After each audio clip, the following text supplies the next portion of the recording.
இந்த வீடியோவில் டைலரிங்க்கு யூஸ் பண்ணுற 2 பொருளை பற்றி தான் பார்க்க போகிறோம். இதை எப்படி யூஸ் பண்ணணும் அப்படிங்கிறதையும் நான் சொல்லித் தரப்போகிறேன்.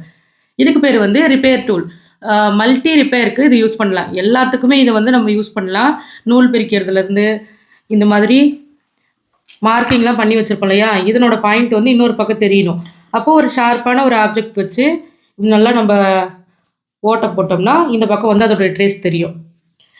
இது ஒரு செட்டுக்கு மட்டும் இல்லை, ஒரு 5-6 ப்ளவுஸ் வந்து நீங்கள் ஒன்றா கட் பண்ணுறீங்கன்னா அப்போ இந்த மாதிரி ஓட்டை போடும்போது எல்லாத்துலேயுமே மார்க்கிங் வந்து ஒரே மாதிரி விழுகும்.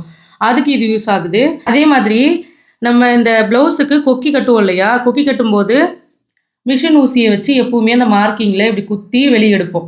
அது கொஞ்சம் கஷ்டமாக இருக்கும். அதுவே இந்த ஊசி யூஸ் பண்ணும்போது இந்த இடம் வந்து நல்லா கூராக இருக்கும், கொஞ்சம் கனமாக இருக்கிறதுனால இப்படி ஓட்டை போகிறதுக்கு ஈஸியாக இருக்கும். இந்த மாதிரி கொக்கி கொத்துக்கலாம். இதுக்கும் இது யூஸ் ஆகுது. இதே மாதிரி இது தையல் பிரிக்கவும் யூஸ் ஆகுது. நிறைய விஷயத்துக்கு வந்து இந்த ஊசி யூஸ் ஆகுது. அடுத்ததாக வந்து சீம் ரிப்பேர் பார்க்க போகிறோம். இதனுடைய பேர் வந்து சீம் ரிப்பேர். இது வந்து தையல் பிரிக்கிறதுக்கு யூஸ் ஆகுது. நம்ம தையல் எல்லாம் போட்டிருப்போம் இல்லையா, அது தையல் வேணாம் அப்படின்னு நினைக்கும் போது இப்படி குத்தி இப்படி எடுத்துட்டோம்னா அது வந்து கட் ஆகிடும். இதுக்கு நடுவில் நல்லா பிளேட் மாதிரி நல்லா ஷார்ப்பான இடம் இருக்கும். அதன் வழியாக தான் கட் ஆகுது. இப்படி நூலை இப்படி உள்ளார ஏற்றி இப்படி பண்ணும்போது அதில் மாட்டி கட் ஆகிடும். இப்போ இது இன்னொன்றுத்துக்கும் யூஸ் பண்ணலாம். இந்த 2 பக்கம் இருக்குது இல்லையா, ஒன்று வந்து இந்த மாதிரி பிளாஸ்டிக் இருக்கும், பிளாஸ்டிக் பால் இருக்கும். அது எதுக்குன்னு நான் சொல்கிறேன். இந்த மாதிரி ஒரு 2 தையலை எடுத்து விட்டுட்டு இந்த பால் இருக்கிறத இந்த துணிக்கு உள்ளார அனுப்புகிறோம். இப்போ காமிக்கிறேன் பாருங்கள்.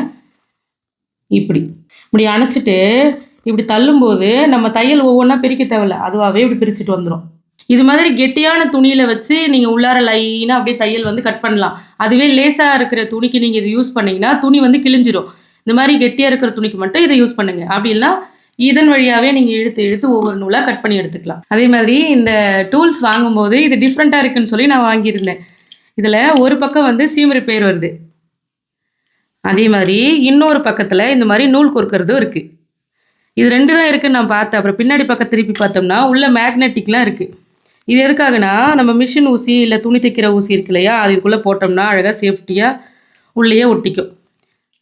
கீழே போட்டாலுமே அது கொட்டாது. இதுக்காகவும் இது கொடுத்துருக்காங்க.